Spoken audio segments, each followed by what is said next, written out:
Amis parisiens, bonjour et j'espère que tu te portes très bien. Tu l'as compris, je m'adresse à toi, c'est qu'aujourd'hui on va parler de ton club. Voilà. On est tous contents, le PSG fait une bonne campagne européenne. Le PSG, voilà, durant la phase de groupe, voilà, c'était mal parti. Le PSG était sorti, ils étaient dedans, ils étaient ressortis.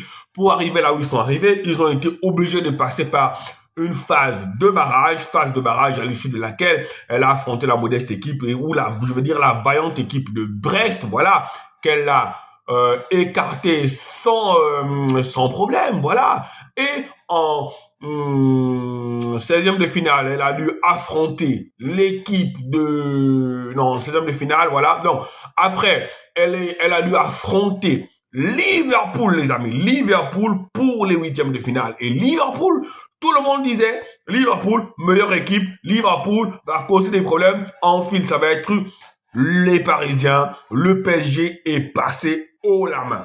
Maintenant, les amis, on se retrouve là en quart de finale. Et en quart de finale, le PSG est tombé sur Aston Villa, les amis. Je vous le dis clairement, le PSG n'a plus le choix.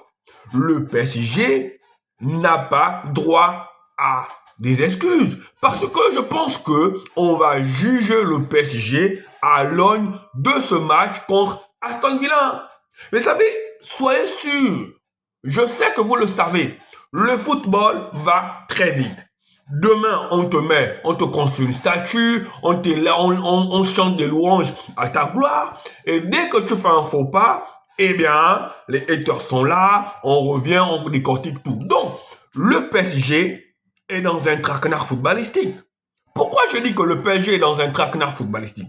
Le PSG est simplement dans un traquenard footballistique parce que, après avoir détruit Manchester City, après avoir éliminé Liverpool, qu'on disait être la meilleure équipe d'Europe, et tu hérites de Aston Villa, si par malheur le PSG venait à se faire sortir par Aston Villa, les amis, ce serait quelque chose de catastrophique. Amis parisiens, ne venez pas me dire le contraire.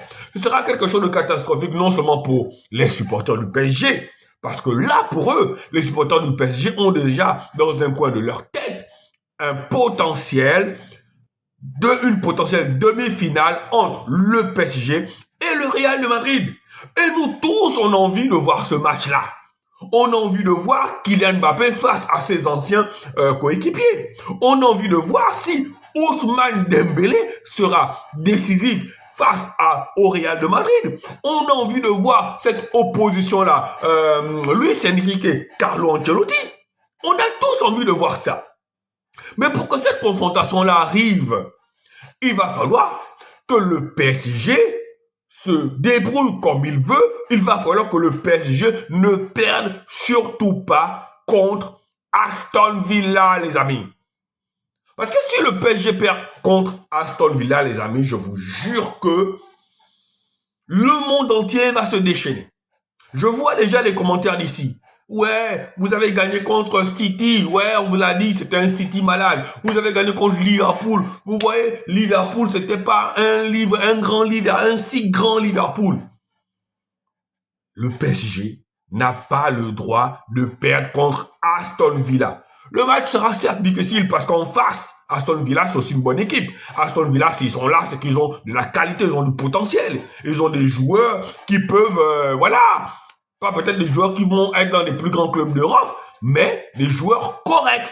Donc le PSG doit faire attention à Aston Villa. Le PSG doit prendre Aston Villa très au sérieux, mais je pense que collectivement, techniquement et tout ce que vous voulez, le PSG est un cran au-dessus d'Aston Villa. Donc personnellement, moi, j'attends déjà cette demi-finale-là entre le PSG et le Real de Madrid. Maintenant, oui, Arsenal aussi peut priver de l'autre côté le Real de cette demi-finale-là. Si Arsenal prive le Real de cette demi-finale, donc je peux dire déjà, j'attends une finale entre le PSG et le FC Barcelone. Allez, amis parisiens, prenez soin de vous. Ciao, ciao.